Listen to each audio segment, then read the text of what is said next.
Welcome back to Countdown to Tip-Off. We are live from Macon Coliseum for the 2025 GHSA Girls and Boys State Basketball Championships. That's John Nelson. I'm Hannah Gooden, and we have our friends of the show. We have the Executive Director of the GHSA, Dr. Tim Scott, and we have the GHSA Liaison. Legislative Liaison. Dr. Robin Hines. Thank you guys for being here. There you go. There it is. The most important question, and I already asked it to you, Dr. Scott, so I'll come over here. Did you miss us? It's been a couple of months. I lay awake in bed every night. Missing John and I? Jolly, I just think, God, what's Nelson doing right now? I'll text him at 4 o'clock in the morning and find out what's going on. Is he at Waffle House?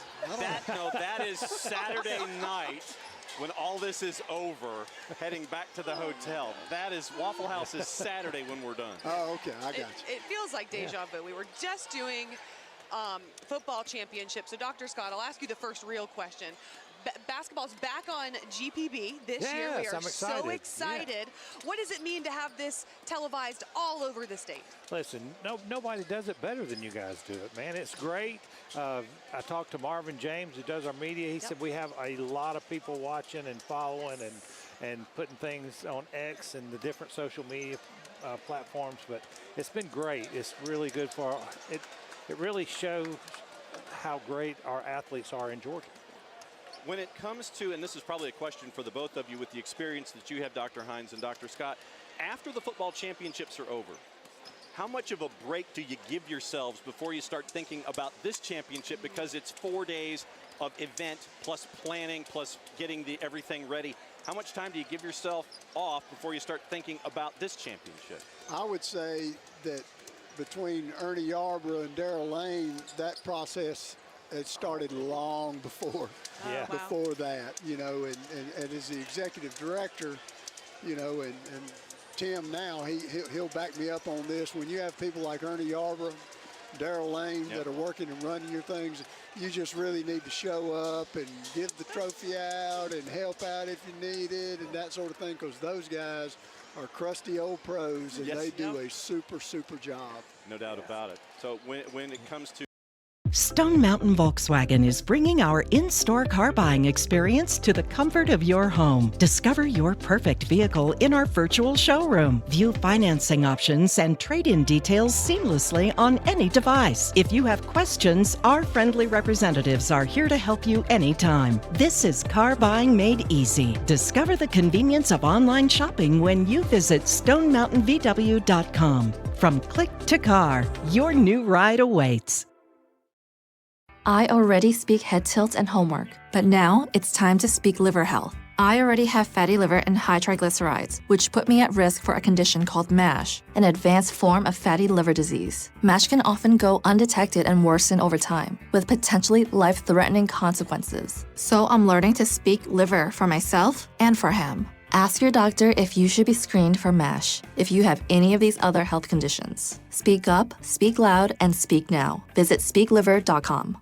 Yes, and the young man from going to North Carolina. Yes. God, what a player, man. Absolutely unbelievable. Yeah, and you've also got a lot of great stories. You've got about a minute left here. A lot of great basketball towns are coming in once again. You've got a lot of great stories here that you're going to be seeing over the next 4 days. It's fun to see the whole state represented when you have a championship and 4 days to showcase the state.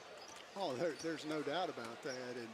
And we look at a lot of different things. We like to look at the matchups, like who's going to come and bring a bunch of people here. And that sort of thing. Are amazing. You know, and they really show up here. And I want to brag on Macon and the Coliseum for the job that they've done for us. You know, when you look at that nice new floor out there and the scoreboard and the new lighting and all that stuff, we have a part in that. You know, we needed that to come here, and they've just done a super job. And David Aiello, who runs this outfit, and people that we've worked with for a long time, we just appreciate everything that they've done. Yeah, and to tip your hat for Macon, just a little over a week ago, we had 12 wrestling mats on this floor. Yeah. And and they're hosting wrestling, and then we get through with that. And I'm sure they've had other events, and then they turn it around for basketball. So. No doubt about it. And we're sitting on ice. There's a hockey team. The Macon Mayhem, and that's what we're doing right here on GPB for 4 days. Okay, we're getting ready for the last game of the day, the AAA matchup between Cedar Grove and Sandy Creek. Stick and stay right here on GPB Sports, because that is next, right after the break.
Welcome to tonight's GHSA Basketball Championship game presented by Breda Pest Management, the official sponsor of high school basketball. It's our fourth game of the night, and it will be a thriller. The 3A championship is on the line. The Saints from Cedar Grove and the Sandy Creek Patriots. Welcoming back in here to the Macon Centerplex, Larry Smith here along with the former McDonald's All-American, the Georgia Bulldog, Sean Golden.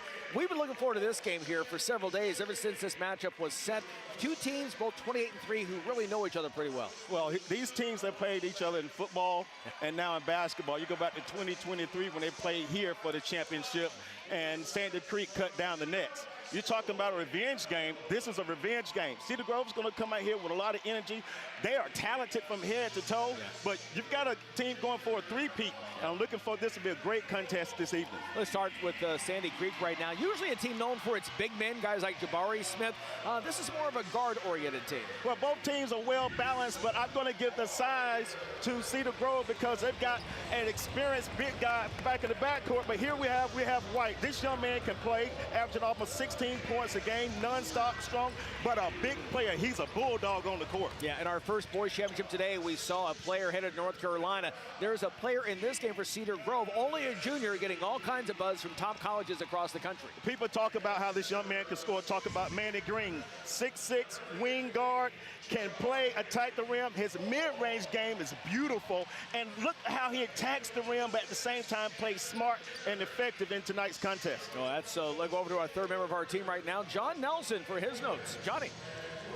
When you look at Sandy Creek, believe it or not, and I don't know who was responsible for this and how many people thought this way, but there were a lot of people were kicking sand and dirt on the Fighting Patriots, saying that there was no way that they were going to be back here for the last game of the year. A lot of folks were anticipating a big drop-off, and if this is a drop-off, Larry, I'd love to have a drop-off like this every single time.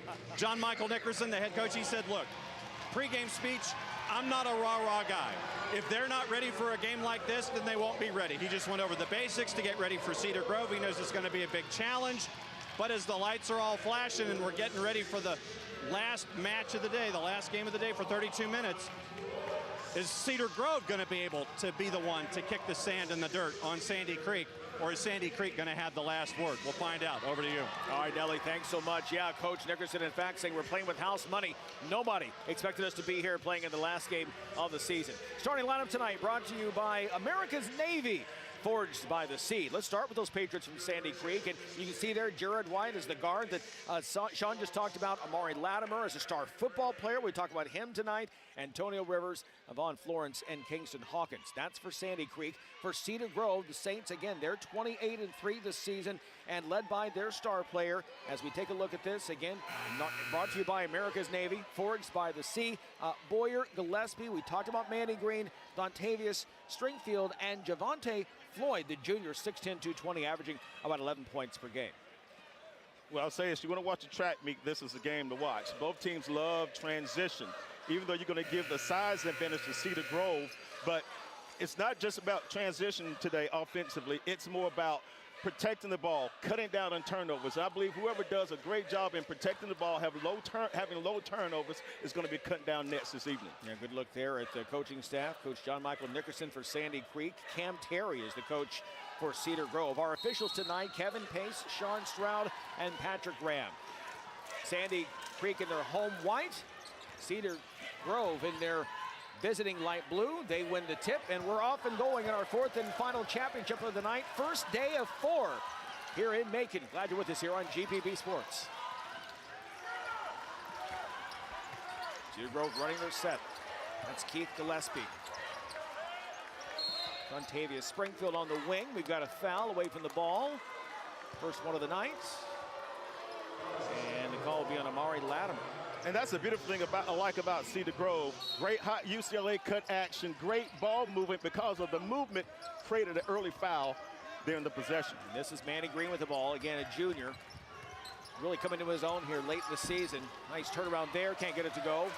Rebound picked up by the Patriots, and they're on the run. That's what Coach says he plans to do as much as possible. Ball tipped away, and it'll stay on this end of the court. Patriots ball. And you can feel the early jitters between both teams. You know, the pressure on both of them wanting to win a championship. So it's just settling down and starting to play basketball and getting to a good rhythm. Jared White with the ball. The team playing without Jacoby Robinson, first-team All-Region player, not in this game due to a coach's decision. Ball thrown away, tipped away there. Can it be saved? It can't. It'll still in the direction of Cedar Grove. Opening minute of play here, Class 3A championship. Both these teams 28-3 coming in.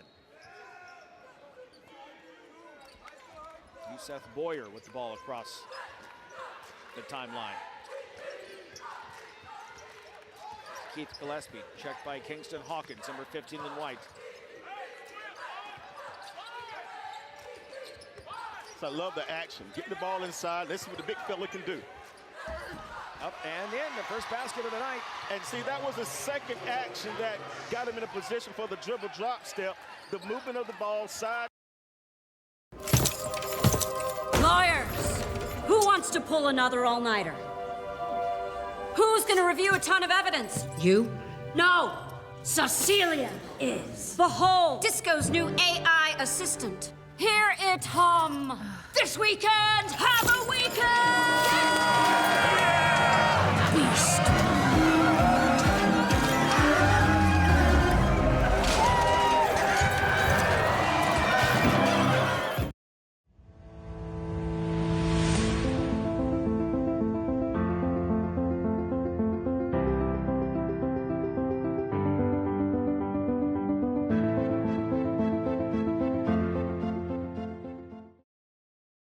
Let's try to get to the rim, but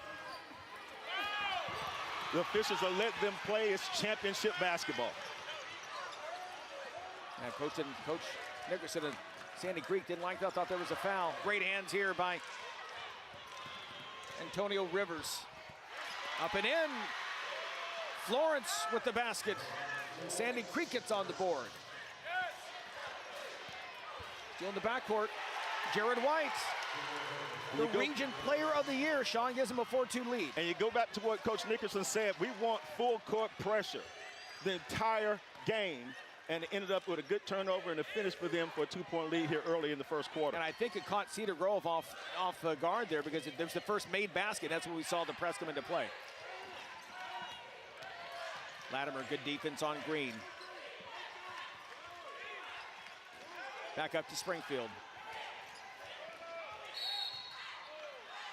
Hawkins on him. They're going to call Hawkins with the foul. Kingston Hawkins, that's his first, team second. And the ball out of bounds. Cedar Grove. And both teams are moving a little slower because not only you have excitement for a state championship game, but you're going up down the court. The floor is a lot longer, so there's going to be a point where I think one coach is going to have to pull back to control the game more in a half-court scenario. Substitution, Kilo Akiki in for Sandy Creek as Hawkins sits down for the Patriots. Flex cut, get the ball inside. Green, too hard. Floyd tried to jam it home. He couldn't get it to go, but another offensive rebound for Cedar Grove. Green double team, throws it away. The other way, that's White. Short on the bunny. Lot of contact, out of bounds. Off Rivers of Sandy Creek. It'll be Cedar Grove ball.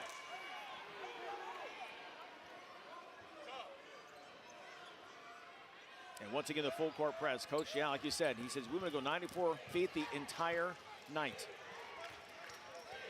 And to the disadvantage of Cedar Grove, they do not have a lot of depth this year. Yeah. Really go play 5, so he's trying to force the tempo to gain an advantage with fatigue as the game gets a little bit more mature. Nice move inside, too hard off the glass, so gets his own miss and rejected. Great job by Akiki coming in off the bench, the 6'5" senior, rejecting Javante Floyd there. There's one more look at it. But if I'm Cedar Grove and I'm Coach Terry, that's exactly my game plan. I want to get the ball to him every single time down the court. Play inside-out basketball, take advantage of your strength. Yeah, Floyd, the number 15 in blue, 6'10" junior, 220, averaging 10.7 points per game this season for the Saints. Springfield the ball, back inside to Floyd. gets the turn, can't get that to go. Another offensive rebound. This time it's in, Javonte Floyd. And see, it may not be the first possession, Larry. Sometimes it's a second or third opportunity when it comes to offensive rebounds. Follow your own shot. And he has a great advantage with size and athletic ability inside the paint. Talking about Javonte. Nice dish inside. Couldn't handle the pass, though. A Kiki off his hands. Quickly now is Boyer. Three-pointer by Green, and it's in. Manny Green, his first three, 19 points per game of the season, and he gets on the board. And that was a smooth stroke by Green there in transition outside of the corner for a three-point.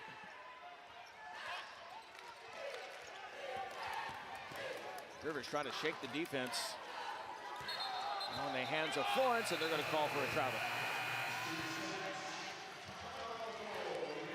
Timeout on the floor, and we'll take a timeout as well. The big man inside, Javonte Floyd, getting it done for Cedar Grove. Saints on top early.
Here in Macon, and it's a good look at John Michael Nickerson. Great story. He was actually drafted as a left-handed pitcher out of high school with the Florida Marlins, threw a complete game no-hitter in his first year in the minors, but missed basketball, retired after 3 seasons, went on to Kennesaw State, knew he always wanted to be a basketball coach. What's interesting about his story, because I always say this, it's your love and your passion.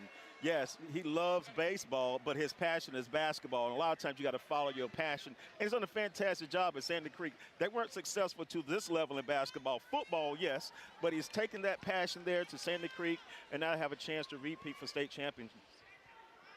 Yeah, he's done a fantastic job, as you said, with this team. Really talking about working the boards a little harder right now. His team getting out rebounded 9-3 here in the first 5 minutes of this championship tilt. Back to action now. Boyer with the ball across the timeline. Set play here. Let's see what Coach Terry drew up in that timeout. Trying to get inside to the big man, Floyd. When we started using ShareFile, we discovered lots of other really amazing things that build the values of a small business. As a business owner, we have to think about how is this tool going to save my business money in the long run. We're always looking for ways to streamline and make things better and more efficient because there's only so many hours in a day. And the fact that it works seamlessly, it was mind-boggling the amount of time we saved. Being able to grow with the platform is one of the reasons why we've stuck with ShareFile all these years, because the platform just keeps getting better and better. From one simple platform, we can do a lot of things. And so I don't have to go and hunt down more apps, more widgets, more third-party plugins. That is a game changer. And for us to have access to that as a small business is remarkable.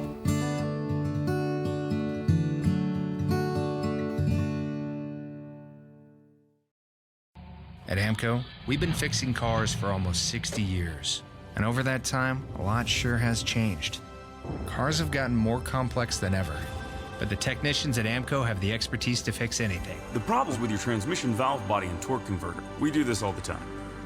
After 60 years, there's nothing the techs at AMCO haven't fixed. You could say we know cars, inside and out. AA MCO.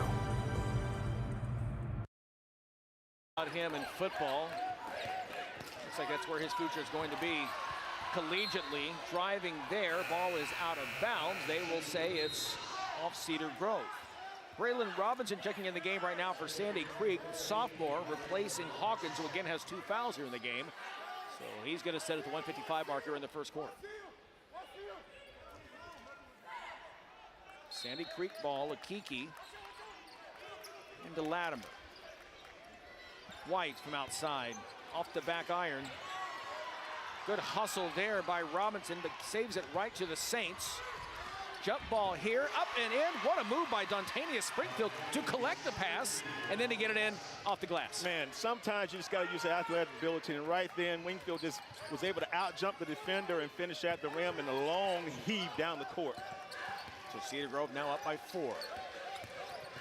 Past the 90-second mark. A foul on the floor before the shot.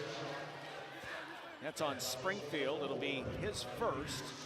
Here's that coming right at you into your living room right here, Sean, by Springfield. I mean, sometimes the game is very easy, but it starts not with the dribble, but with the pass.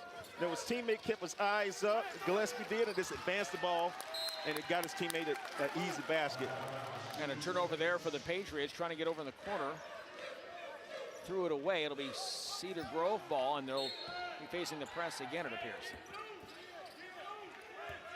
3-on-3, that's White in White against Boyer for Cedar Grove. See how the offense is starting? I think that Cedar Grove has to do a better job of getting the offense started at the free throw line extended. Green is up top, good looking prospect, 6'7" junior, can't get that to go. White, the rebound, all the way to the hoop, kicks it out for 3, looking at Robinson, short.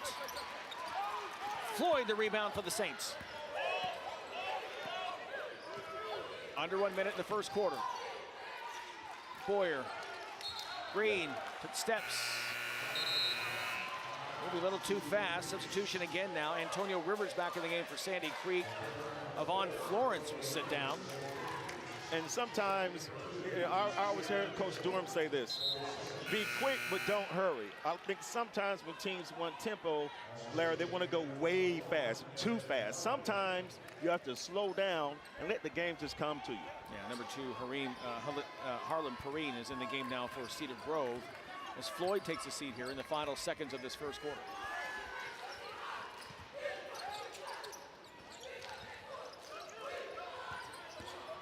White looks at a shot. Evan Harvey in the game for Sandy Creek, number 21. Nice move here, up and in. Akiki, the 6'5" senior, it's on the board. It's a 10-8 game. Well, that was great action, a great patience there for Sandy Creek. The ball was able to move 2 or 3 times on the top, and once the action happened, they got the defense off balance, and Akiki was able to finish with an easy 2-point basket. 5 seconds to go. Gillespie with the ball. Gillespie off the back iron, and no. Great defensive sequence there by Sandy Creek to finish out the quarter. Kilo Akiki off the bench here with the shot. Sandy Creek down by just 2. 1 quarter in this championship tilt in Macon.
Quarter number 2 about to begin here in Macon. Looking at Camden Terry, the coach of Cedar Grove. Great story. He actually played some JUCO football in Mississippi.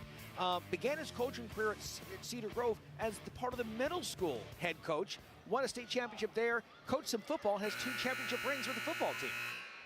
Well, he understands what it takes to be a winner. You know, you win. He's won at every level, so he's taken that mentality. Now he's put themselves in a position to win a state championship at the varsity level. But going into the second quarter, Larry, my thought process is Sandy Creek continue to play in attack mode, play north and south, not east and west.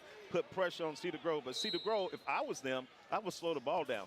Play inside out. Play to your strength, not to your weakness. Yeah, trying to save that, no question about that. Talked about Coach Terry. Said he coached receivers. He coached pass game coordinator. He was a play caller under John Adams. And again, assistant on 2 of those championships. And to your point, Coach Nickerson telling his team to stay aggressive on the boards there. Right now they're trailing. It was 9-3 they were trailing earlier. Now 11 rebounds for Cedar Grove and 6 in the first quarter. This quarter number 2 is underway here in Macon. Class 3A championship. Jared White. Nice shot there by Yvonne Florence back in the game. But that's not a bad give-me shot. If I'm Cedar Grove, I can live with that shot. I'd rather keep it on the perimeter versus allowing the drive. So the Patriots now take the lead. 5 straight points for them.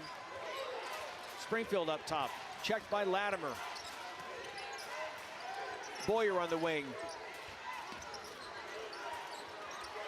Back to Springfield. 6 on the shot clock. Manny Green, the junior. Long 3 off the iron. No good. White the rebound. Wants to push. Here comes Sandy Creek out of Tyrone. And interestingly right now, Javante Floyd, number 15 for Cedar Grove, playing with 1 shoe. That shows you how hard and aggressively these young kids are playing. Left a shoe over here on the other end. There's Floyd. I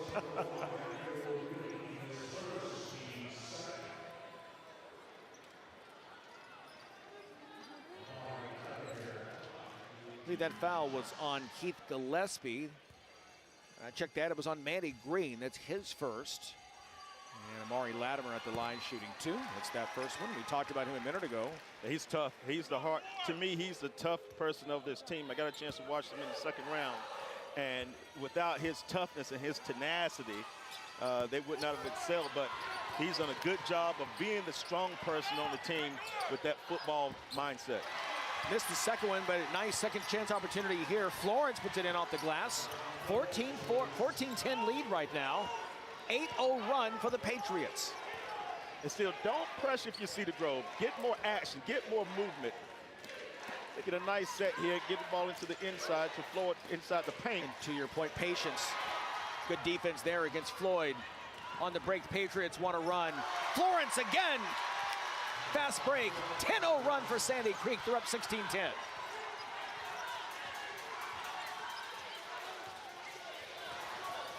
But to your point, Cedar Grove, tempo important. Slower tempo. Run your set. Green driving. Gets that to go. How about that body control? 6'7", 210? Yeah, but instead of him shooting threes and perimeter shots, get into the paint, get into the lane. Use your strength, size, and ability to your advantage. That ends a 10-0 run by Sandy Creek. Rivers back to Florence. And here behind us, Coach Nickerson of Sandy Creek. Hear his commands. Just behind us here. Florence for 3 again. That's off the backboard.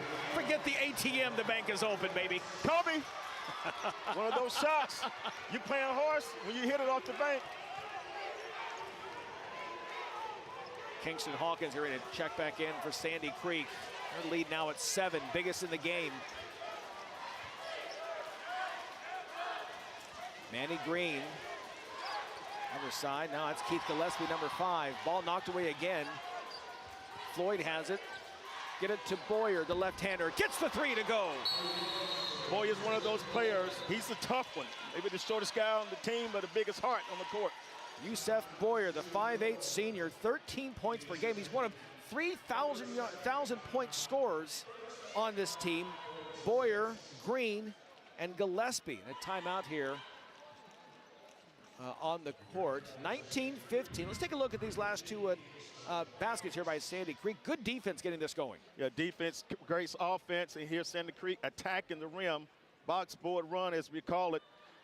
You know, whenever the ball moves inside the paint, inside out, whether it's for a pass or for a paint touch, for a drive, the opportunities for the outside shot opens up. And that's what Sandy Creek is doing. They're being patient in the shot clock, getting it down low within 10 seconds. Instead of being rushing it, they're taking their time to get a high percentage jump shot. And how about that, young man? Look at his numbers. Devon Florence averages just 10 points per game, already 12 tonight, including a couple of three-point shots. Third team all-region this season, and he does so much. A lot of good three-point shooting on this team. He hits it at a 37% clip. Again, so far he's 2 for 2. Well, he's the reason why they beat Cross Creek. He had 21 points, so he's effective when he's being aggressive and making big-time shots in big-time moments. And a big-time pass there from Florence to Amari Latimer for the basket. 21-15, Patriots back up by 6.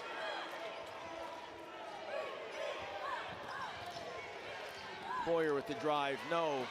Florence the rebound. Gets it to Jared White, quickly up the court. And they're gonna call a blocking foul. That may be on Green, and if so, that's his second. It is.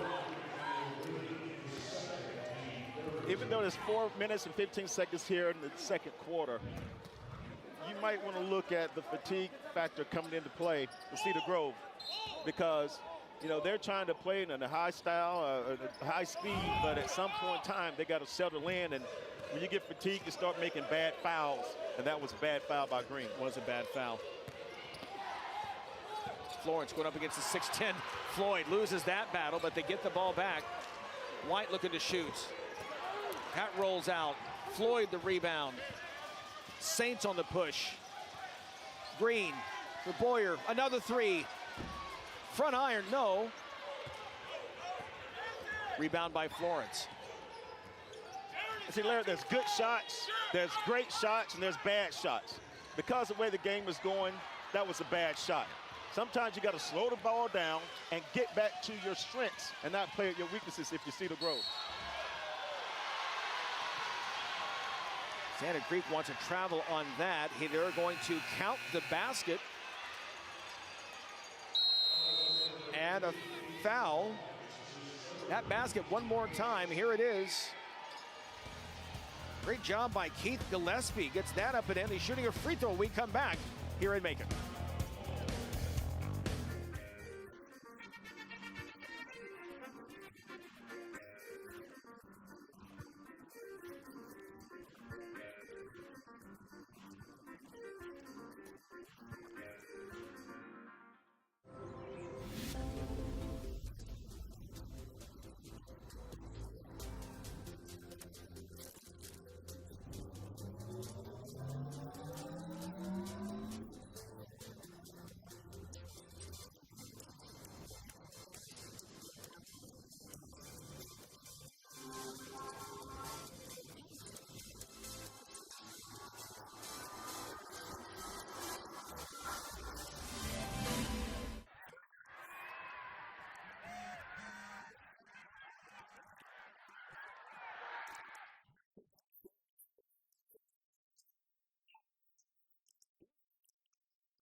Welcome back to the Macon Coliseum. 3:31 for the first half, and the margin's 4. Just caught up with Coach Terry a little bit.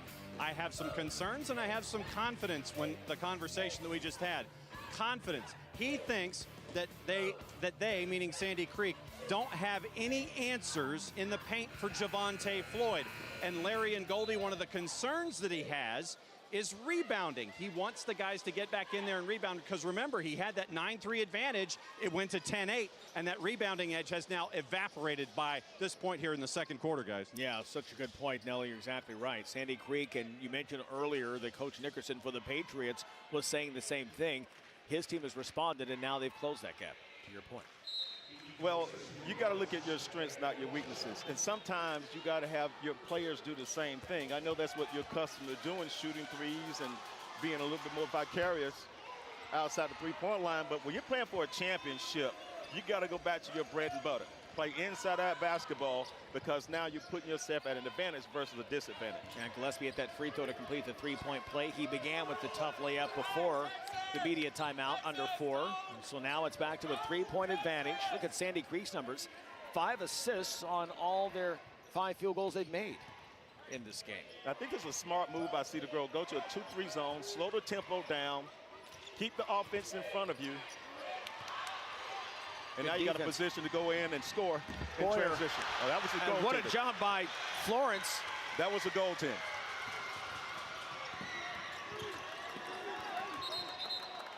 Kicked ball, and here's the block one more time. Let's take a look at this. Oh, it may have been clean. Yeah. Good camera angle here. GPB crew doing such great work with the camera. Great job, fellas. So an issue now, there's a red stain on the shorts of Jared White. I think he's bleeding at the elbow or something. So that's the reason for the brief timeout. Chance for Coach Nickerson to talk to Antonio Rivers, this 5'10" junior right here, as they take care of that. I love the way that Coach Nickerson coaches. He's kind of in your face and is handling business. We don't need to be, soft and sensitive with it. Hey, man, you're doing this or doing that. Let's get back at it and let's win this game. But you got to follow the game plan. So they got White cleaned up. Coach Nickerson was about to call a timeout to keep him in the game, but it turned out he's back. They're satisfied. They got the blood cleaned off his shorts, and we're back to action. And again, back to his zone, as you mentioned, for Cedar Grove. I like this move by Coach Terry. It's about controlling the tempo of the game. Everything can't be man-to-man. You show a different defense to the offense, and you force them to play on the perimeter. Latimer inside, expected some contact, didn't get it. Florence can't get it to go. Rebound still on the floor. Still being kicked around. And finally to Floyd. What a job by the Saints to stay with that. Now a chance to tie it with a three-pointer. They were down by 7 earlier. You see what kind of offense they run right here. If they're going to go inside, they're going to play on the perimeter. Mandy Green, spin move, up, off the back iron, won't go. Florence, the rebound, make that White. Now in the hands of Florence. Latimer loves the contact inside, can't get that to go. Floyd the rebound. Yeah, as tough as Latimer is, it's hard to shoot over a 6'10", strong post player like Floyd. Yeah, when you're 5'11".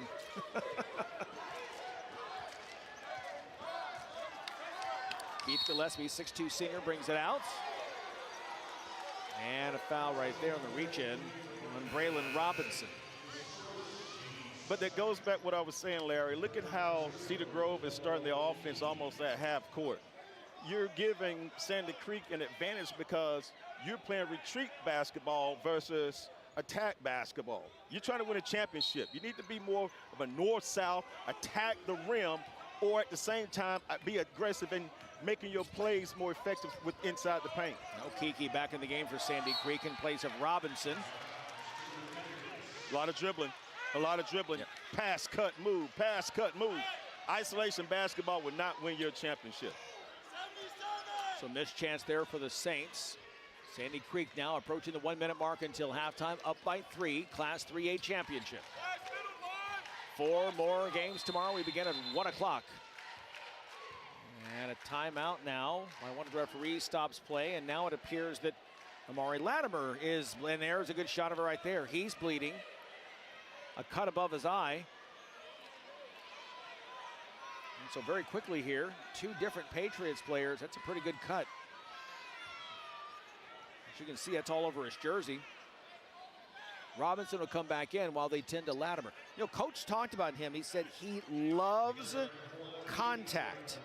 And that's why some of the top football schools are coming after him. Texas, Ohio State, Michigan. He said UGA is in the mix. He said, we got a bully for your bully. and he does sure love is. contact. I mean, you didn't see him fletch in a negative way. You didn't see him pout, take the pounding and keep on ticking. Hey, he's AD's son, too. He's a coach's son. So he's been around sports all of his life. And, you know, when you can bring football to basketball, that toughness, that tenacity, your team kind of builds around you. And, you know, he's kind of showing the guys. We got 2 guys on the sideline now with a little blood. Let's not complain. Let's stay poised and focused, and let's cut down these nets at the end of the night. Coach is also complaining right now that I didn't see where that happened. There's a lot of contact underneath in all of this. And so that's what they are cleaning up all the blood now. You can see even over under the Sandy Creek basket, which is, it may have happened that last time he went inside. Here's a look right here.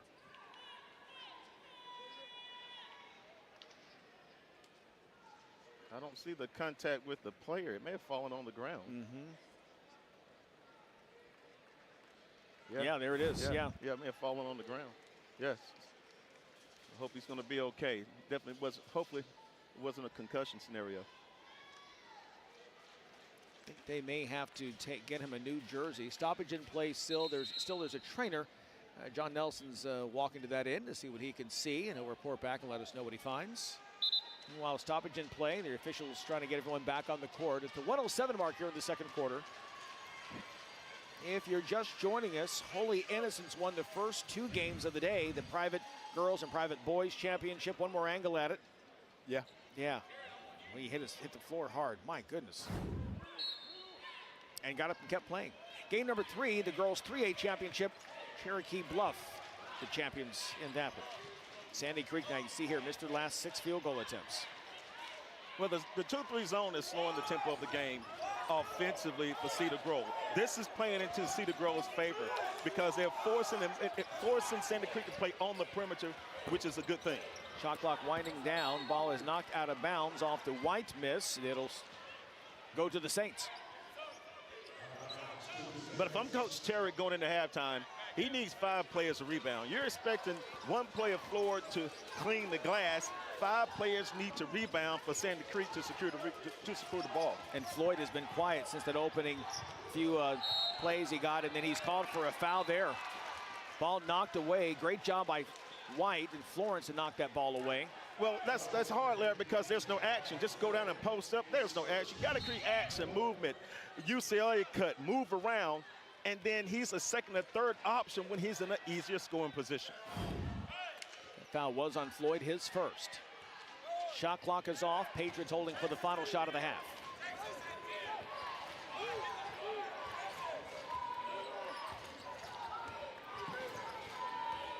Watch for the baseline 3 coming.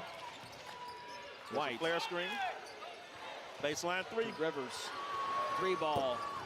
No! Robinson with the attempt off the iron, and that's the way it ends.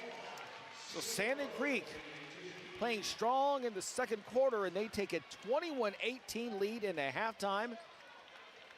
The Patriots.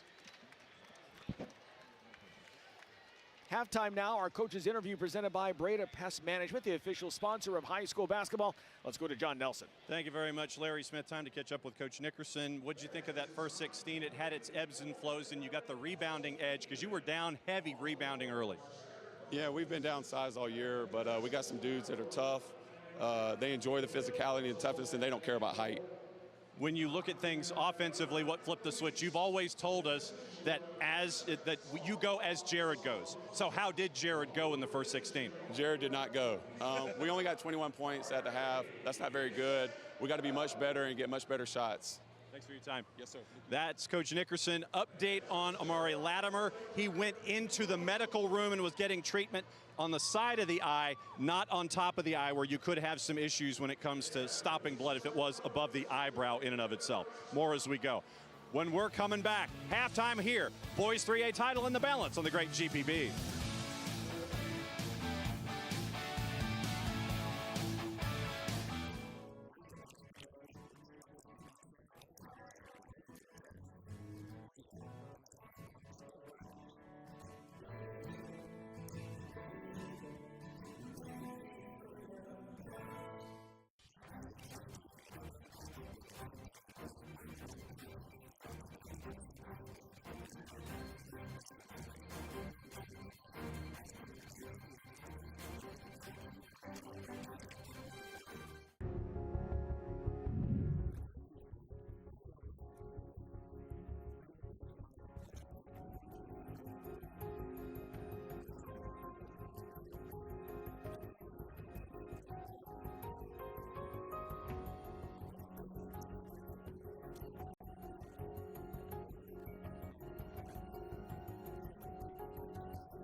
Coliseum for the 2025 GHSA Boys and Girls State Championship. We're in the last game of the day. Cedar Grove versus Sandy Creek Patriots on top 21-18.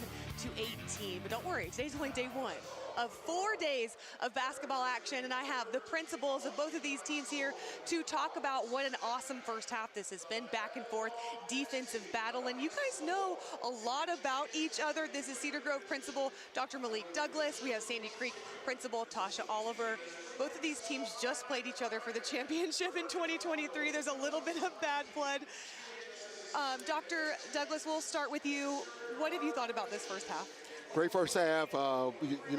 Getting a lot of pressure in from Sandy Creek. Obviously, gives a lot of pressure at half court. I think we need to be able to push the ball down the court a little bit faster. Get more inside game going. I think we'll be good to go and go to get this win over here for Cedar Grove. Tasha, so Sandy Creek won that game a few years ago. You're going for your third title in a row. How special is this program? This program is extremely special. You know, we have 8 straight region championship titles. We've got 104 consecutive region wins. We are so excited about our program and about the systems and processes really that are in place. We have a very different team this year. We don't have a lot of bigs, so, you know, we're short, we're small, we're scrappy, but, you know, we're here to play hard. It's been a very physical first half. Yes, it has. So, you know, we're here to win, but I'm so proud of our team, so proud of Coach Nickerson and everything that he's done for our program, and we're hoping to pull out a third state title tonight. I'll ask you.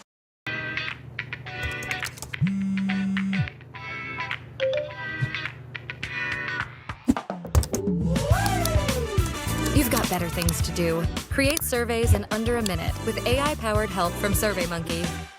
Bring your vehicle to any Hendrick location. And ask for the Road Ready maintenance package. Keeping you safe anywhere you want to go. For free. Book your Road Ready appointment today at hendrickcars.com. You know, I'm just so incredibly proud of our student athletes. We just won straight superior ratings in LGPE, and that hit last night for chorus. So we're doing some amazing things. We have a student in CTE who won state in pin design first place, so she's going on to compete in nationals. So we're really proud of all of our athletic, academic, and arts programs. You know, it's great to be in Fayette County schools, and Sandy Creek is an amazing place to be. All right, Dr. Douglas, your turn. Brag on everything that's happening there. So at Cedar Grove, we have amazing programs over there. We have some amazing athletes. As you've seen, we have a very young team. Yes. Majority of our team is made up of juniors. But the 2 seniors that we have, they're on their way off to college. I believe one is looking at going to VMI. Yusuf is going to VMI. We just got named as an AP STEM school, so which is, you know, doing some amazing things over there as well academically. Our students, again, the young men that we have out there, they play very hard. They play together. Our arts program is really thriving over there as well. This leads to being a first-year principal. I'm super proud of all the accomplishments they've had over there. I've been a principal for a while, but coming here, I definitely made it home for myself, and also get embedded with the children and the faculty and the community as well. We're an older school, so a lot of community support that centers around our school as well, along with a lot of the academic supports that we go in and make sure we continue to build our school out to be the great school that it has been for the last 52 years. Last boys title was in '97. Really quick, what adjustments need to be made in the second? So we need to come out fast and hard. We need to come out fast and hard. Like she said, we don't have big, so we need to take advantage down in the court. So down in the middle, down underneath the board, and make sure we crash the board. So I think we're going to pull it out. I know we're going to pull it out. I know we're going to pull it out. Me and the principal, me and the Cedar Grove, I'm Cedar Grove, but Sandy Creek principal had a nice conversation today between, I think the principals were kind of competitive as well. Of course, of course. Well, thank you both so much for being here. I can't wait to see you in the second half. Thank you so much. Thank you so much. Okay, we have to take one more quick break, but coming up, we're going to tell you what you've missed and what's to come here on GPB.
Welcome back to the halftime show. We are at the half of the last game of day 1 of 4 championship action. Cedar Grove versus Sandy Creek. Patriots on top 21-18 right now. Let's take a look back at what you've missed today on the GPB championship scoreboard. And this morning it was all holy innocence for the boys and the girls, winning both titles. Golden Bears beat Hebron Christian 57-39 for the girls, and the Golden Bears beat North Cobb Christian 84-45 for the boys. And then in AAA girls, Cherokee Bluff shocked Baldwin 66-58 to take that title. And now we are going to see, is Sandy Creek going to win it or Cedar Grove? That will be right after the break. Thanks so much for watching the halftime show. We will see you right after this.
Thank you.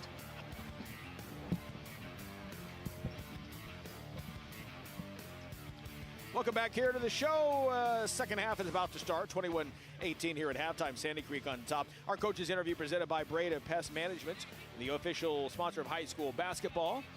And we're going to talk with John Nelson, going to talk with Coach Terry here in just a moment as we get started here. By the way, we do give you an update on one of the players that went out with the injury.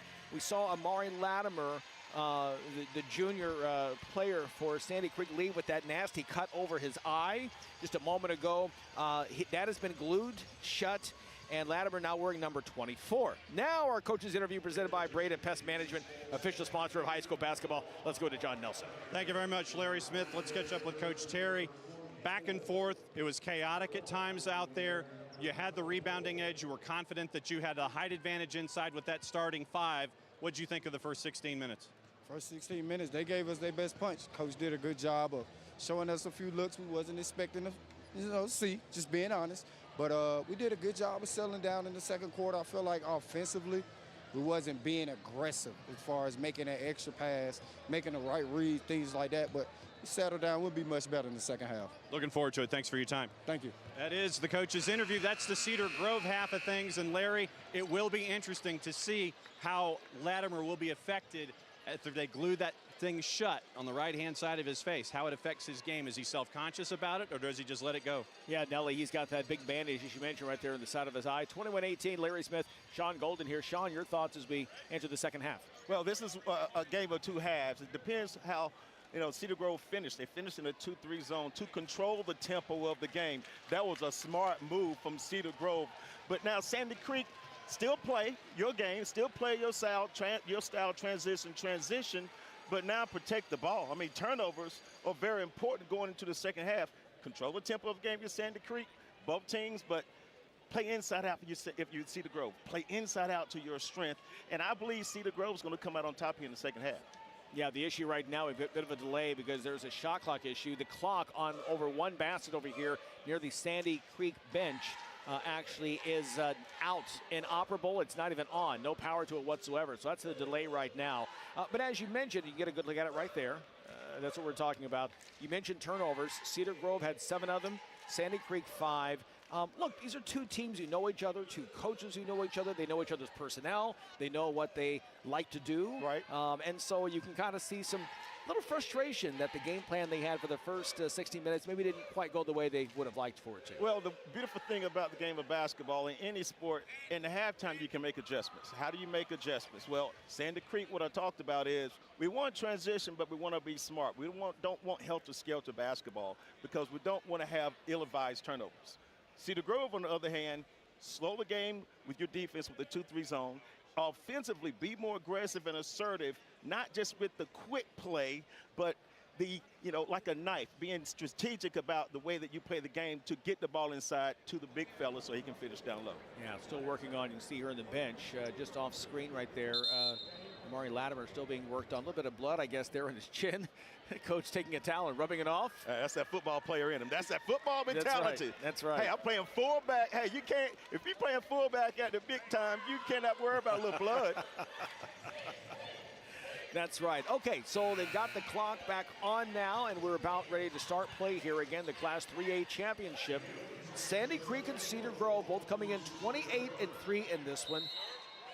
And boy, what a first half we had, these first 16 minutes, back and forth.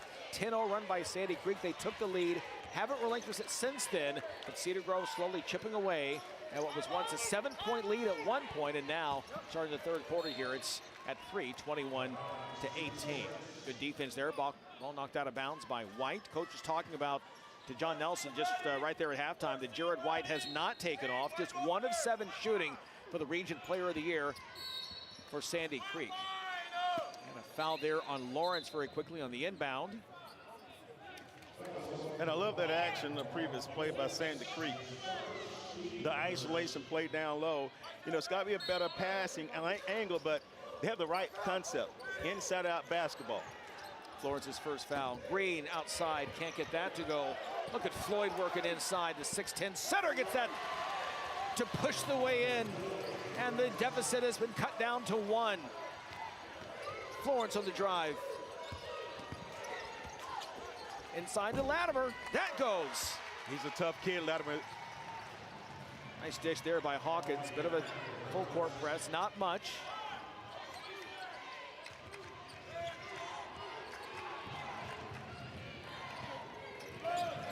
Gillespie clears the timeline, gets it to Green. Left-hand dribble, inside from 12. Long, Floyd back up and no. Florence the rebound, stolen by Springfield. Don't be the hero. Do not be the hero. Move the ball. Gillespie, short.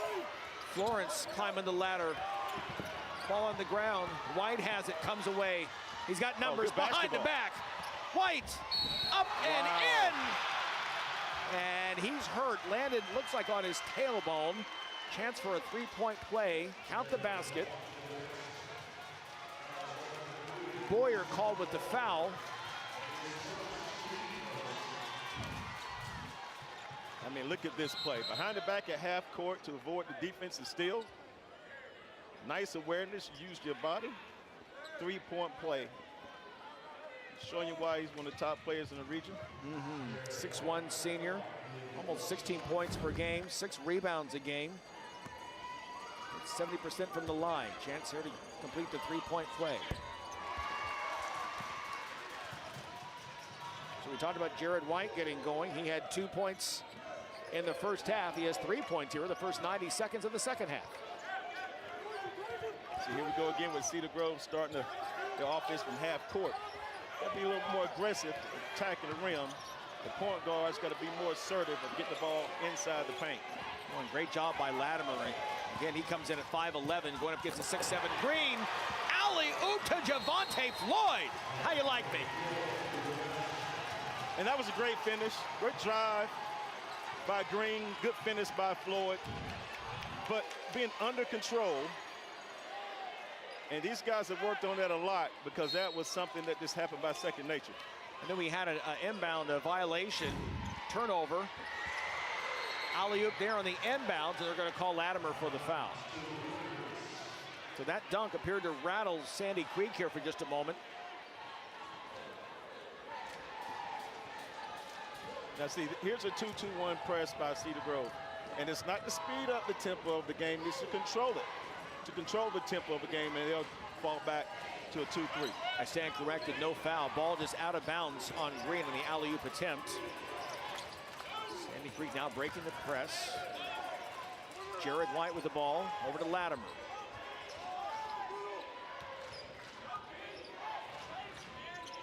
To your point, back to his zone. Different look now for Cedar Grove. It helped him get back in the game in the second quarter.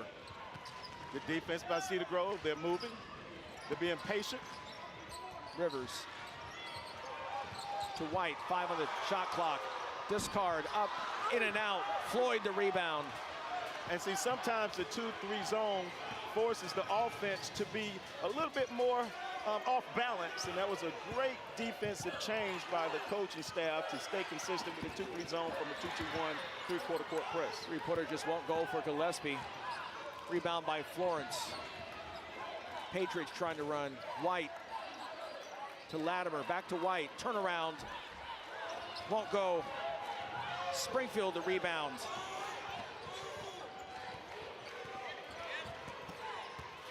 A little more intense for both teams coming out of the locker room. Manny Green, spin, and in. Inside the paint. The ball was able to shift side to upside. It wasn't a forced tempo. It was a more under control tempo, and that's the way Cedar Grove needs to play for the remainder of the game. Watching Manny Green be much more aggressive. Only 2 of 8 shooting in the first half for 5 points. Floyd there on the attempted knock away. I believe that's his second foul. And ball out of bounds. You don't need a home run play right now if you see the Grove. You do not need a home run play. You just want to get a single here and a single there and control the tempo of the game. You hear me talk about the entire second half. Control the tempo of the game. Florence too hard off the glass. Rebound battle for inside. Latimer had it, then lost it to Springfield. Saints on the run to Green. The drive and in. And it's a tie game. But Larry, that's what we talked about. Here we go with a 2-2-1 press. But in transition, offensively, Cedar Grove, they're not accepting the three-point shot. Shot fake and getting to the rim. Boyer with the steal to Green. Here come the Saints. Boyer trying to save it in bounds. Keith Gillespie, and they'll bring it back. A chance now to retake the lead for the first time since midway through the first quarter. Latimer the steal on Green.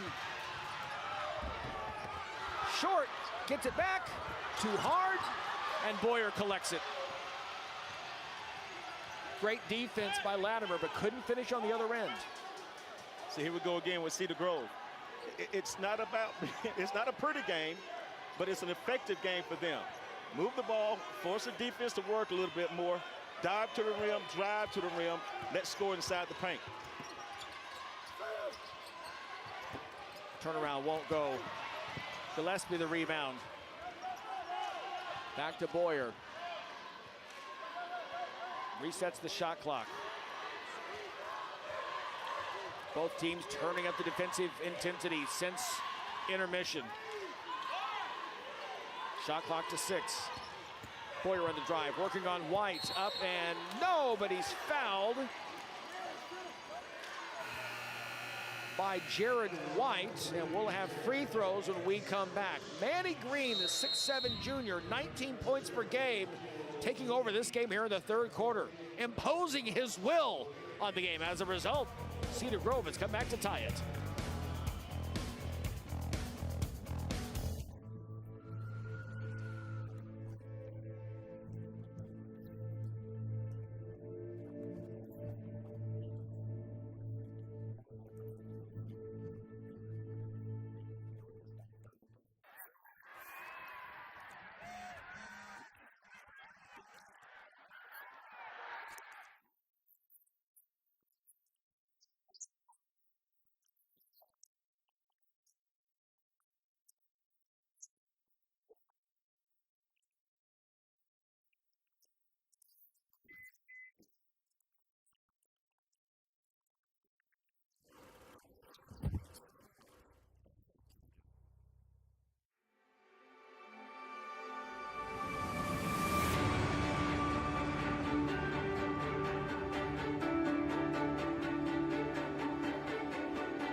maybe the best game saved for last year on day one of a 4-day state championship week here at the Macon Centerplex. And the cheerleaders from Sandy Creek High School in Tyrone. And they're trying to root on their guys against Cedar Grove High School of Ellenwood. Two suburban Atlanta schools here in the Class 3A championship tilt. And we left play before the media timeout, the under 4 timeout. Jared White just been called for his first foul for Sandy Creek, and that will send Yusef Boyer to the line shooting 2. As we mentioned before, he's one of 3 1,000-point scorers on this Cedar Grove team. Makes the first, and that's the first lead Cedar Grove had since it was 10-8 in the first quarter. Well, that's about coaching. What they did is, Larry, they changed their defense. We're going to do a 2-2-1 press, and it's called a controlled containment type of press. Not going to speed up the tempo of the game. We're going to slow it down and keep it at our pace. And Sandy Creek hasn't scored now for more than 3.5 minutes in this game. 0 for the last 5 from the floor. And to your point, that zone causing some problems there. And the turnover. Great job, Springfield, to Boyer, to Gillespie for the layup.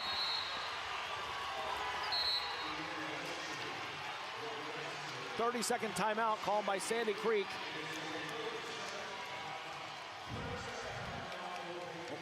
See, the 2-3 zone causes the offense to slow down, kind of be vicarious with their actions, kind of lazy passes.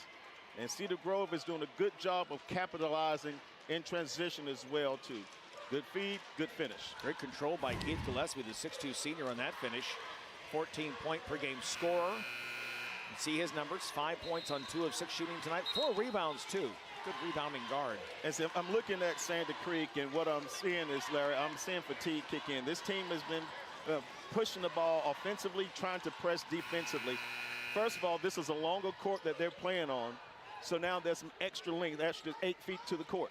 Secondly, you're in a championship game, so your emotions are a little bit more higher than the norm. And wouldn't be a bad thing if they kind of slowed the game down themselves, defensively played 2-3 zone, just to get a little breather before you go into the fourth quarter. Yeah, Coach Dickerson trying to calm his Sandy Creek Patriots down that last time out. Told them, said, listen, make your layups. They can't afford to foul. This is not a very deep team. Cedar Grove is not. And John Michael Nickerson knows that well. Take advantage of their lack of depth, if you will. But again, this 2-3 zone working for the Saints in this one. White up and in. Battle for the rebound. And the smallest man gets it, and White, a frustration foul. And his second very quickly now here in the past couple of minutes. Cedar Grove fortunate on that defense possession because they're not securing the basketball off the missed baskets in the 2-3 zone. They got all 5 guys have to rebound the basketball. Cedar Grove outscoring the Patriots 12-5 here in this third quarter to take a 4-point lead. Oh, they got Floyd on the reach, Florence on the reach around, and Coach Nickerson can't believe it. He ran down to the other end of the bench to sit down. Yeah, yeah, they're looking at him. He may get one. They're looking at him. Yeah, he's still at the end of the bench. He's trying to calm down. Here's a look at it. Well, yeah, he got him on the reach around. Yeah, on the reach. Right. Yeah. Yes, he did. He got him on the reach. Yeah.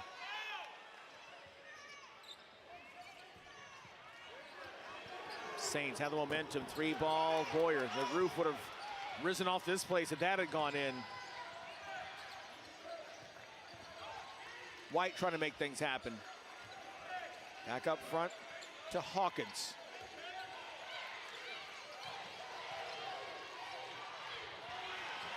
Florence gets it blocked, gets it back, and an offensive foul. We're going to call Florence for the elbow to the face. And it'll go the other way. One more look at it here. Yeah. That was a tough elbow to the head. Something I think the officials may talk about. Yeah, they may have a conference here to talk about it.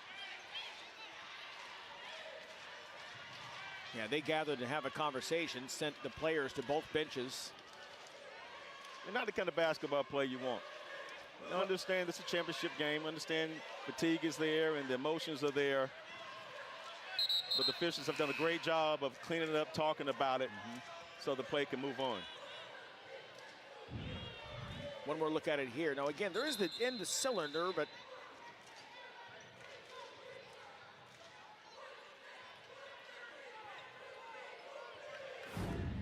I think the fact that he looked at him first. By the way, that's his third foul. Important to know that. Leading scorer in the game.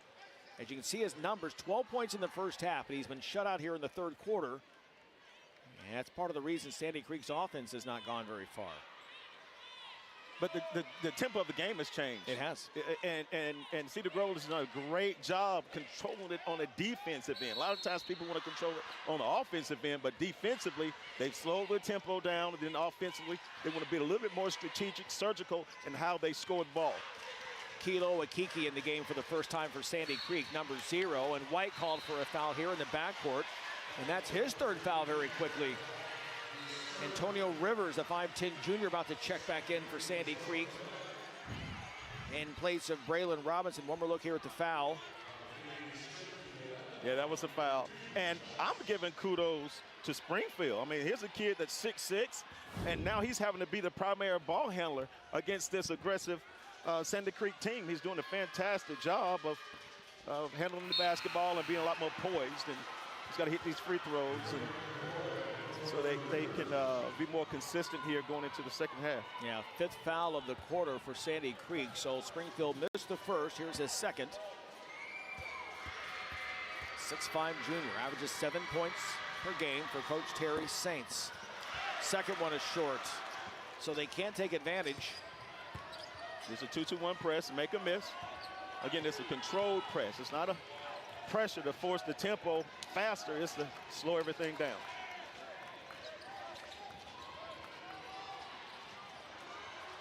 Akili inside, gets it, Akike. Good finish. Kilo Akiki with the basket. And that ends a scoring drought for Sandy Creek. 2-point game now, inside 1 minute in the third quarter. Manny Green has been quiet. Latimer is on him. Ball stripped. Great job by Akiki. Latimer has the ball, trying to push. Gets it back to White. Inside jumper from 12, in and out. And that's the tempo that Sandy Creek wants. They want to track me. Good looking shot, good looking play. Did everything but go in for Jared White, the 6'1 senior for Sandy Creek. Green working now to Boyer.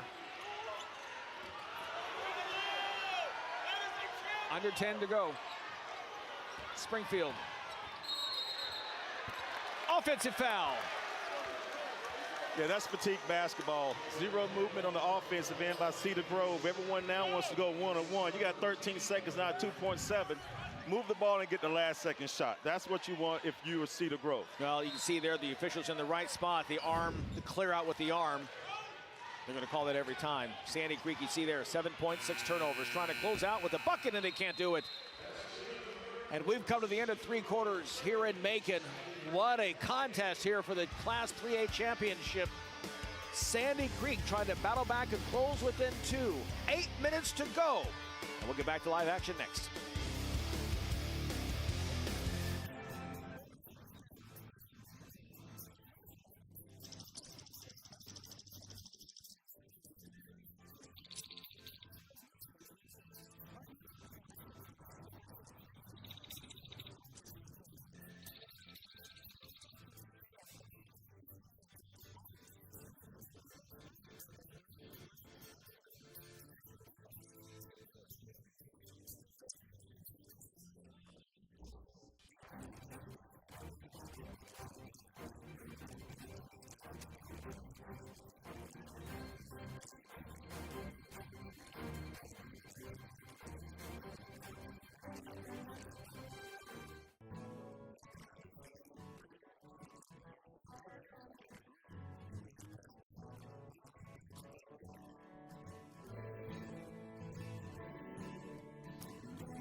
Welcome back to the Macon Coliseum, getting you ready for the fourth quarter. Got some time to spend into each huddle as we get ready for the final 8 minutes. Sandy Creek head coach John Michael Nickerson basically said, leave no regrets out there in the final 8 minutes as you're down by 2. He also wanted to know about the want to that his team has out on the floor. On the flip side for Cedar Grove, you talk to Coach Terry, he's interested in aggressiveness on the rim. He thinks that they can still get to the rim ahead of Sandy Creek and keep this advantage and get the title. Let's send it over to Larry and Goldie for the final 8. All right, Johnny, thanks so much. Appreciate that. We talked also about Jared White, and one thing that Coach Nickerson told Nelly going into halftime, he said we need more from Jared White. He's a 56% shooter on the season, but just 2 of 12 tonight for just 5 points. We talked about Yvonne and Florence as well. 12 points in the first half, shut out there in that third quarter. Well, going into the fourth quarter, here are my keys. Sandy Creek, get the tempo of the game back by being patient for good shots. Don't take the quick shot, being patient. If you're Cedar Grove, stay with your 2-3 zone, but 5 players have to rebound the basketball. Both teams playing pretty evenly. O'Keeley there, rejected by Floyd. Great effort to get it into the hands of Latimer and that offensive rebound. What a job by Kingston Hawkins there. Number 15, he went up high to save that offensive But a block board. shot is just like a missed shot. Think about what I just said. 5 players have to rebound the ball in the 2-3 zone. Everyone else can't look. Just because you have a rim defender, your teammates have to secure the rebound. Trying to find a way to penetrate this off the foot of Floyd. Nice action there by Antonio Rivers, number 4, trying to get the ball inside to Akiki. And it's okay with Sandy Creek being patient for good shots, but you don't want bad shots. Bad shots are just like turnovers. Akiki on the inbound, in case you are familiar with Sandy Creek basketball and wonder why Latimer is wearing number 24. Had a nasty cut over his right eye when he went up and landed hard on the floor. Shot clock was winding down, had to get that one up. Barely draws rim. Good defensive sequence there for Cedar Grove. Up by 2, trying to build on that lead and take home the championship. Very important possession by Cedar Grove. Number 1, you want shot clock. You want to use the clock a little bit with time, but get the ball inside and force the defense to be a little bit more aggressive, and you can get an easy basket. Floyd working inside. That won't go. Great job by Akiki to deny him. Yeah. Great effort. Giving up 5 inches. He's only 6'5", next to the 6'10" Floyd. White drives the kick, and the 3 that won't go. Floyd again, already in the double digits in rebounds. Pulls down another one. And now Floyd's about to check back into the game for Sandy Creek.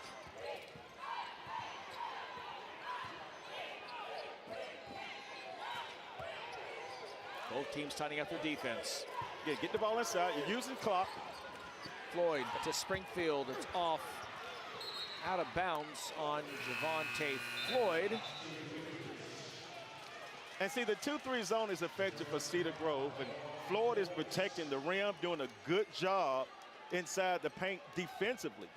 But offensively, he's had some bunnies down here he has to finish. Now back to a 2-2-1 zone. Cedar Grove trying to control the tempo of the game. You saw Akiki come back out again. Yvonne Florence back in, 12 points a game, still the leading scorer for Sandy Creek, even though he's yet to score here in the second half. Now he gets at it and gets that to go. 14th point of the night. And we're tied at 30. Great patience by Sandy Creek. Patience led to an easy basket inside for a layup. Under 6 to go, tied at 30. Manny Green the ball. 6'7" junior. Coach has talked about how he's carried this team down the stretch here in the playoffs. Inside for Floyd, using his 6'10" frame. That won't go. Tip, no. Latimer, outlet. Gets that to go. Florence puts it in, and the Patriots go back on top. Great job by Kingston Hawkins there. And if I'm Cedar Grove, call a timeout. The reason why I call a timeout, Larry, the foul just helped because fatigue is kicking in. Yeah. Timeout on the floor. We talked about Yvonne Florence and how he hadn't done anything here scoring-wise in the second half, changing that in a hurry. Hawkins to Florence. 2 straight buckets, and Sandy Creek is back on top.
Checking in with John Nelson, telling us that Coach Nickerson was talking with Sandy Creek Patriots about making sure, telling his big guys, make sure they box out inside and to get the guards also to working on the rebounds as well. Yeah, Sandy Creek is doing a great job embracing patience. They're getting good shots at the rim. And once the ball is moved, because fatigue is kicking in with both ways, Sandy Creek using their bench, using their strength, they're able to get layups. And that's very helpful going down the stretch here with 5 and change to go.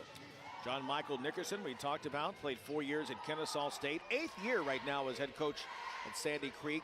Once was a grad assistant at Memphis under Josh Pastner once upon a time as he climbed the coaching ladder to get here. Said he always really wanted to be a coach, a college, a basketball coach, I should say. Great athlete in high school, in college, now trying to get his team past these final 5 minutes and another state championship. Green working inside on Latimer. Hard to move him out of the way. He's like a stone wall down there. Man, he's doing a fantastic job of using his body and his strength, especially with his down low when they're going to isolate him with the size and strength inside the paint. Look at Yusef Boyer getting that to go. The smallest player on the court with the biggest heart. Nice defense by number 4, Antonio Rivers. Didn't matter. Boyer, where there's a will, there's a way. Now here's a 1-3-1. Not a bad move. Not a bad move by Cedar Grove to show a different defense. Now you got big guards out there using their length. Let's see what happens on this possession. And you got the 6'7" Green there at the point of that attack in the backcourt to disrupt the vision of the guards, trying to work around. Smart move here by Cedar Grove. 3-ball, corner, that won't go. Floyd the rebound. That was Florence. These coaches are coaching their behinds off. I mean, changing defenses, being strategic. You talk about a good game. This is a very good basketball game. Yes, it is. Latimer falls down. That leaves it open for Green. That was a set play. That was an isolation for a setup for the back cut. Good call, Cedar Grove. So back-to-back baskets now for the Saints, and they go back on top by a deuce. Under 4 to go. White looking for a seam inside, and he gets it to go. Only his 3rd basket of the game. Jared White ties it up for Sandy Creek.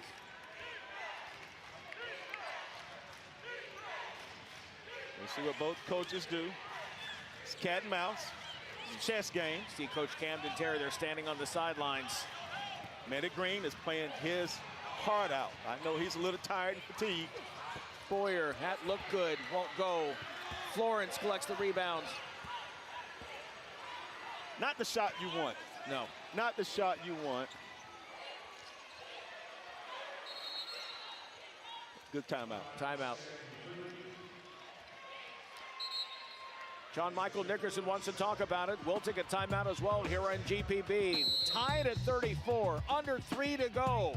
Don't you go anywhere. Championship on the line.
Coach Camden Terry said his Cedar Grove Saints got hit in the mouth early with a loss, and this was an eye-opener for everybody. They learned you can't just show up and think you're going to win.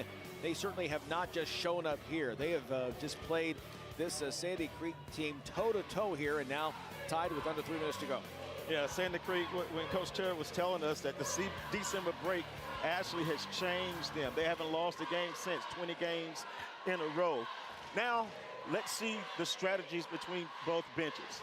You know, Cedar Grove, they want to come out here and establish themselves, controlling the tempo. Remember, they changed the defense from a 2-3 zone to a 1-3-1. I thought that was very smart and very wise.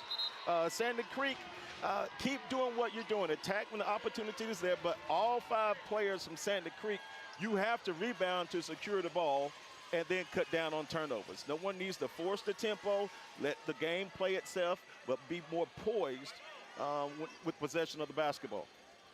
Tied at 34, 2:54 to go here on GPB. Larry Smith, Sean Golden, John Nelson, third member of our team. We've got 3 more days of championships to come, 12 more championship games after this one. Patriots have the ball out of the timeout. Gonna get to Florence. Hawkins back to Florence, looks at a 3. Hawkins again, trying to work it inside to Florence. That won't go. The putback, yes! Then we talked about rebounding, second chance scoring opportunities. Florence is being aggressive offensively, attacking the rim, second chance rebound, second chance points, 2-point game. Avon Florence has been a beast. He has half of Sandy Creek's points, half of their field goals. 16 and 8 for him. Mandy Green gets it to go, and the foul. Chance for a 3-point play for the star junior for the Saints. Every possession is important.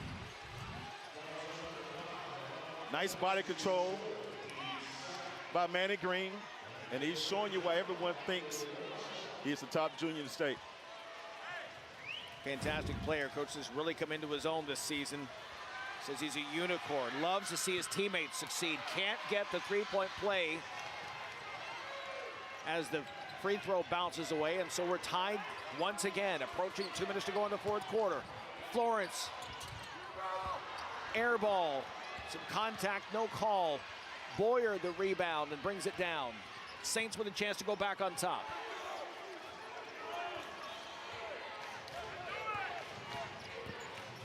Manny Green stripped by White. 2-on-2 break. White takes it himself, rejected by Springfield. Saints go the other way. Boyer to the hoop, and he's fouled by Amari Latimer. And that'll send Yusef Boyer to the line with 1:33 to go. One more look at this great defense by Springfield. Interesting basketball right there. Defense started the transition. Boyer going to the rim again, the smallest guy on the court with the biggest heart. Now, strategy-wise right now, if I'm Cedar Grove, I'm calling a timeout on the second make. Coach Terry, if he calls a timeout, give his team a chance to rest, you can set the defense. Because right now, every possession, offensively and defensively, is important. Both free throws are away. That last time out, Cedar Grove Coach Terry telling his guys, don't let the moment get too big. Under 90 seconds to go. Class 3A championship. Latimer working inside. Gets that to go. Toughest player on the court. The cut above his right eye wouldn't stop him. He went in the quarter, got it glued together, and hit the biggest shot of the season so far for Sandy Creek. They're up by 2. 1 minute to go in this championship in Macon. Green loses it. Springfield gets it back in the hands of Gillespie. Shot clock at 10. Gillespie up against Latimer, and he's called for the foul. Latimer can't believe it.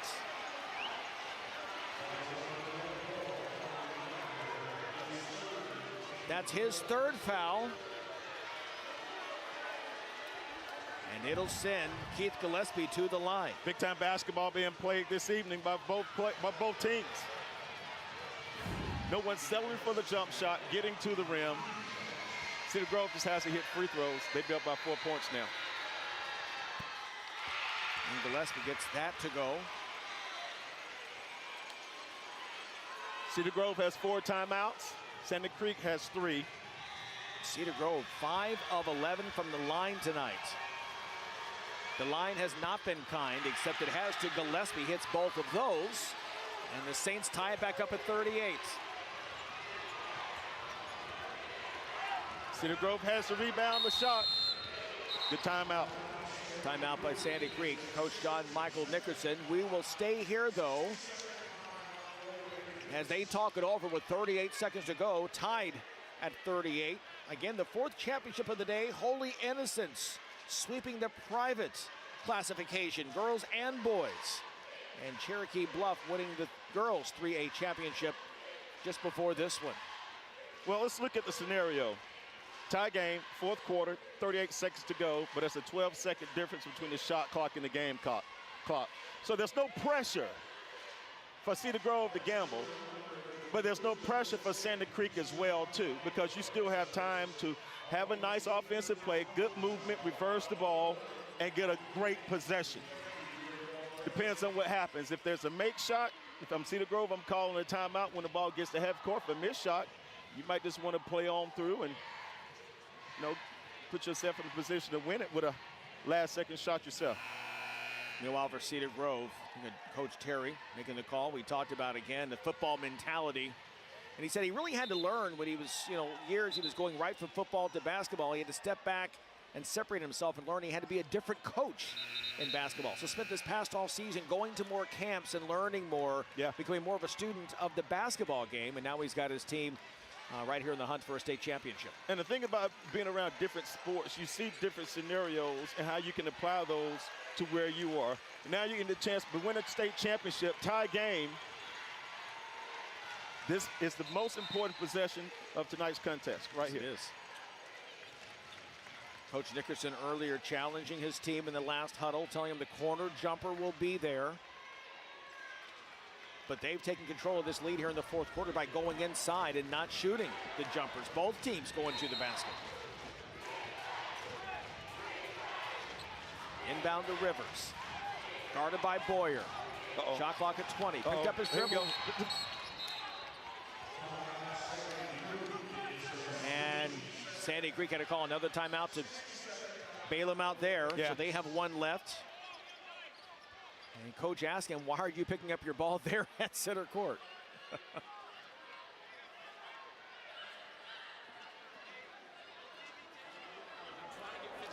Well, Larry, this is interesting. 18 seconds on the shot clock.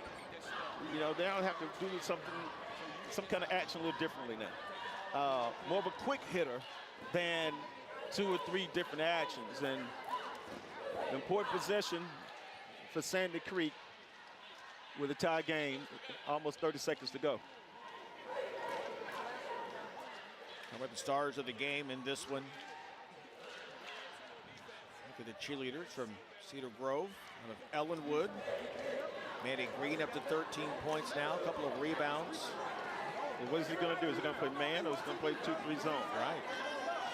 Sandy Creek, again, we mentioned Yvonne Florence with 18 points, 12 rebounds as well. He has a double-double. The chess match continues. And again, adding to this drama, 2 coaches who know each other very, very well. Coach Nickerson right there, Coach Terry of Cedar Grove. Back to live play. Antonio Rivers, guarded again by Boyer, trying to get the ball to White. There's isolation up top. White drives. Out to Rivers, shot clock down to 5. Latimer gets that up and he's fouled. That's attention to detail. That's attention to detail. Latimer hadn't shot a 3 the entire game, so you're closing out so close to him that he's going to drive you to the rim. He's a tough, tough kid. Again, if you just joined us, he earlier slammed his face down on a layup attempt, was knocked down, hit the ground with his head, and that's why he's got that big gash. John Nelson was telling us they actually glued that shut. He's got the bandage over it, blood all over his jersey. Normally wears number 1, but for this final game of the season, now he switched to 24 at halftime. Made the first of 2. Good timeout. And a timeout called by Cedar Grove. He's got enough of them, yep. wants to talk about it. 1-point game with 12.5 left. Shot clock will be off. And it's not a bad timeout. The reason why I say that, I may set the ball screen at half court so I can be more of attack mode, because if it's a made basket, Larry, I'll call a timeout to set the defense. Yeah. If it's a missed basket, it's a missed shot where you got a chance to tap it and still get a chance for a timeout. Either way, if not a timeout, then you get a foul and you put Santa Cruz at the free throw line. And to your point, you have plenty of timeouts, so don't feel like you have to run the entire clock down. Yes. Get a shot quickly. If you don't get it, get a chance at a second chance basket, or like you said, if you don't get the rebound, call a timeout. You still have new life with some time on the clock. Now we talk about cat and mouse, the chess game. Does Santa Cruz play a zone to give them a different look? They haven't played zone all night long. Yeah. Because they've been pressuring the basketball. So be interesting to see the chess match between both coaches here with 12 seconds to go. Final instructions right now. Both coaches intense.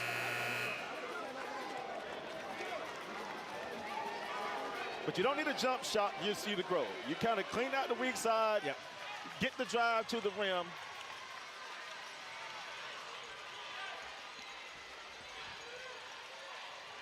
Looks like Cedar Creek's going to come out. Excuse me, not Cedar Creek. Santa Creek's going to come out to man-to-man, full court pressure. Cedar Grove is going to put it into their point guard's hands, Boyer, so he can be a playmaker. Dontavia Springfield to inbound to Yusef Boyer. 10 seconds on the clock across the timeline. And a timeout again by Cedar Grove. Coach Terry didn't like what they did there. Not sure what they didn't do as opposed to what he called. He wanted it right in front of the bench versus this on the other side of the half court. He wanted the ball right in front of the bench so he can make an isolation play from sideline out of bounds to get the ball inside. He's trying to create an inside play advantage sideline out of bounds versus the drive. Okay. Look inside the Cedar Grove huddle, and now over here, Coach Nickerson talking to his assistants first before addressing the team. So 8.1 on the clock. Now your advantage if you see the Creek is your size, right? So right now, you want the inside out presence. Post up your best player. And right now, if I'm Cedar Grove, I'm going to post up. I'm not going to post up Floyd. I don't think he finishes well. I'm going to post up Manny Green. I have Floyd high because he'll be able to create a back screen for a shooter up top. So you got two different actions going on. Now, Santa Cruz, what are you going to do? Are you going to play man-to-man or are you going to play zone?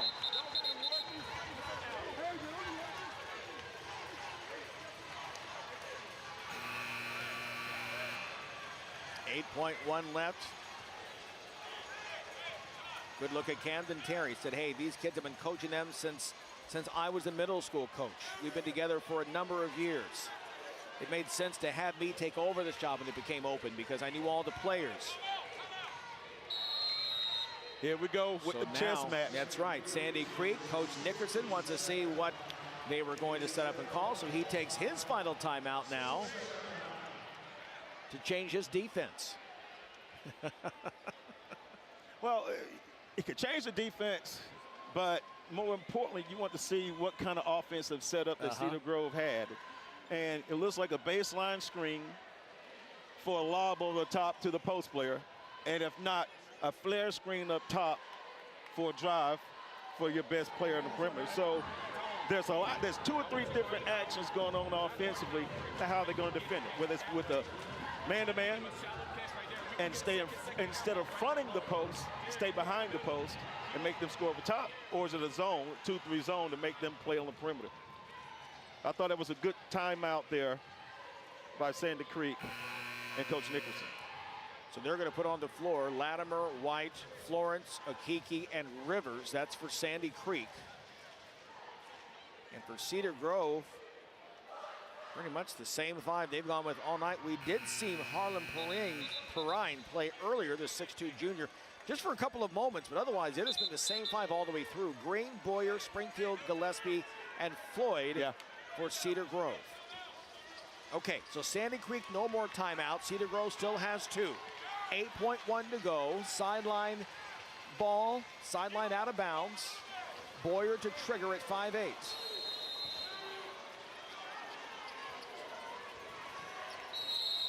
And see, what did they do? They went to a 2-3 zone. A different look. And it went to a 3-2-3 zone. That was a very strategic move there by Coach Nickerson and the staff.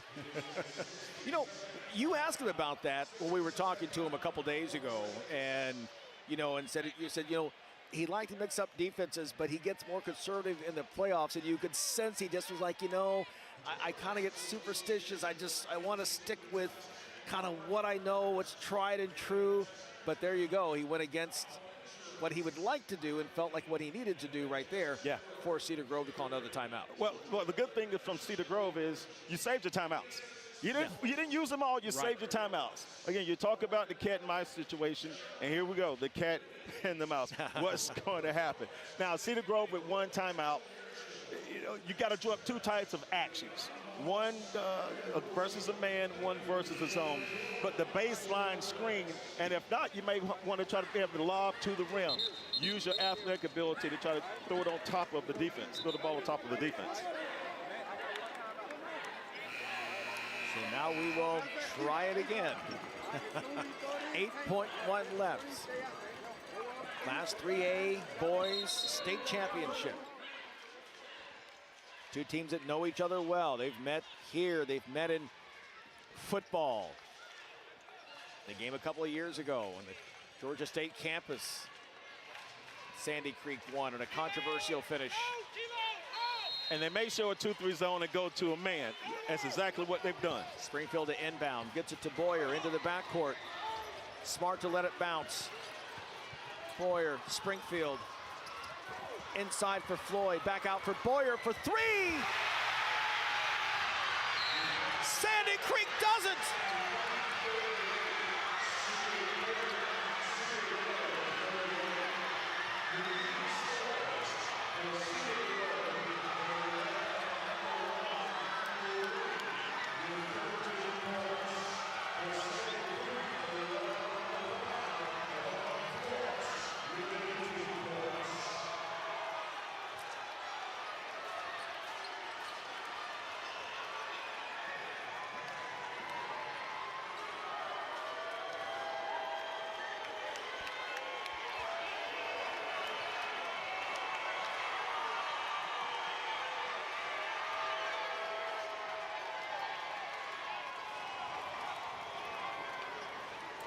What a game by the Patriots from Sandy Creek High School.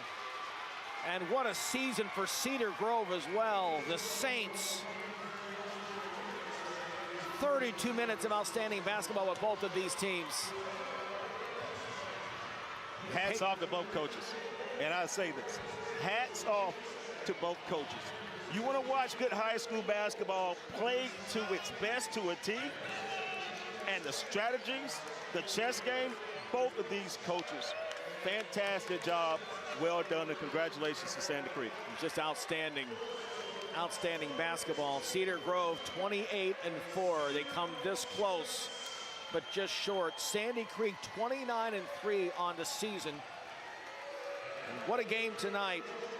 Yvonne Florence, the game high 18 points, 12 rebounds.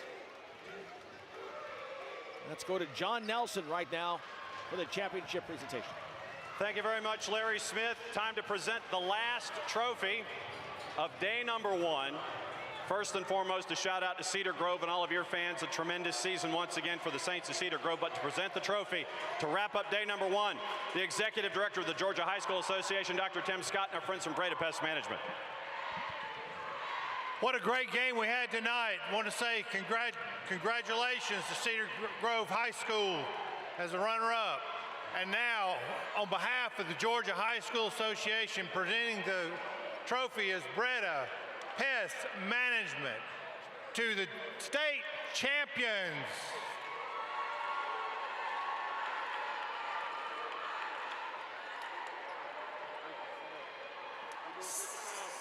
Congratulations, Sandy Creek High School.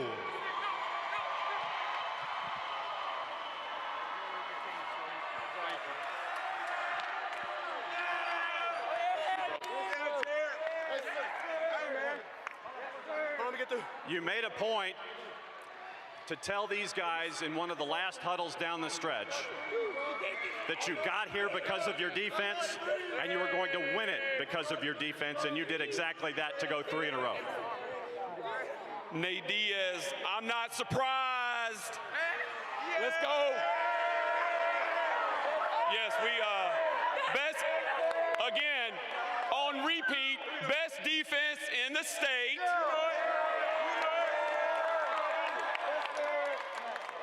Everybody counted us out. We heard you. Thank you. Hey, but at this time, I would like to pass it over to somebody I want you to talk to. I'm not concerned. Talk to Jared White. Talk to Jared White. He deserves it. Quickly, Jared, before we wrap things up and come back here real quick. 3 in a row, how's it feel? Bro, it's amazing. They counted us out all year. Like Coach Brown said, they counted us out. I guess they can't count then. That's the early returns from the Macon Coliseum. We'll be back after this to put a bow on day number 1 here on the great GPB. Sandy Creek state champs.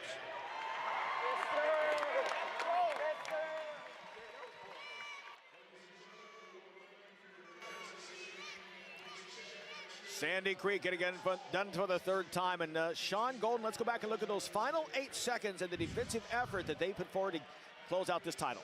Well, we talked about it, Larry. 2-3 zone or a man defense. The 2-3 zone forced a perimeter play for Cedar Grove.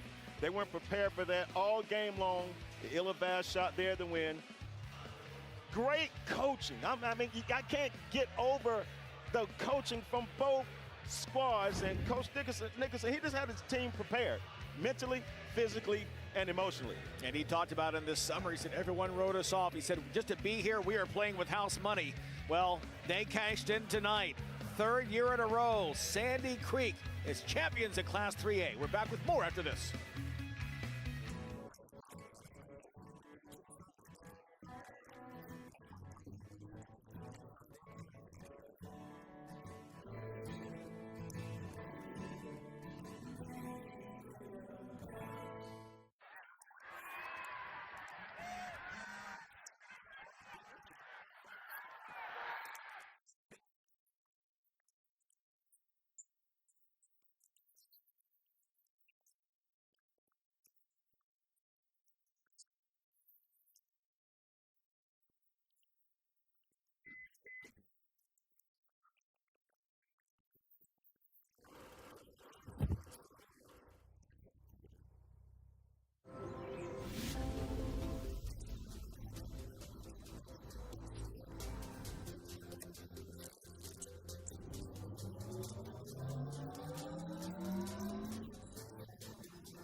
Back here live in Macon, and what a thrilling finish to an exciting first day of championship basketball here at the Macon Cinderplex. Sandy Creek 39-38.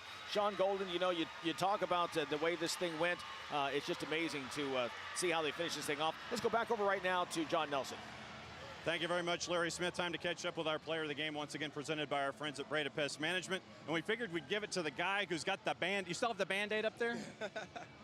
What was it like out there tonight? It was a defensive struggle at times. It was all over the place. What was it like down the stretch for you making those key buckets? Man, we had to persevere. I mean, they had some big guys. We had to. We've had adversity like this before, and we just had to overcome it and play even harder than we usually do. Man, I love my team. I couldn't do it without them. And yeah, defense wins championships. Spoken like a 4-star running back on the football side of things. This 3-star ride that you guys have been on, winning, winning, and winning. Yes, sir. What has it been like on this ride for Sandy Creek to come through again for a three-peat, where a lot of folks, as Coach Nickerson said, that we're counting you guys out and kicking dirt on you all season? Mm-hmm. Yes, sir. We had a lot of doubters. We had a lot of haters, as you would say. But you know, Coach Nick, you know, he's a great coach. in practice. He pushed us as hard as we can go, and without our coaches, we wouldn't be in this stamp at this point. No doubt about it. Lat, go celebrate. Congratulations. Yes, sir. Thank you. And once again, Player of the Game interview brought to us by our friends at Breda Pest Management. How about we put a bow on day number 1 from the Macon Coliseum, guys? Nelly, thanks so much. How about that young man, Latimer, wearing the jersey he didn't wear coming into the game, number 24 instead, scores the final 3 points in the game for Sandy Creek, the bucket to tie, and then the free throw with 14 seconds left. This was not a pretty offensive game. The best player for them, wide, only 3 of 15 shooting, but defense wins championships, and Sandy Creek comes through again. Well, it's not how you start. It's not how you finish. It's not a style thing. It's a championship thing. And when you want to get a ring, you got to defend, rebound, and play with heart and passion.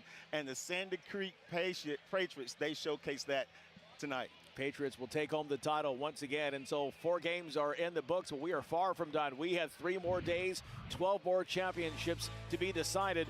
What a way to start, though, here in Macon. Coach Camden Terry and his Cedar Grove Saints and Coach Nickerson trying to go for the three-peat. Not a usual Sandy Creek team. No dominant big man being recruited by colleges. Just a gritty, hard-nosed veteran team, and they are taking the championship back to Tyrone. For all of us here on the great GPB, so glad you joined us here in day 1. We're right back here tomorrow at 1 o'clock in the afternoon for 4 more games. We're back with more here on GPB after this.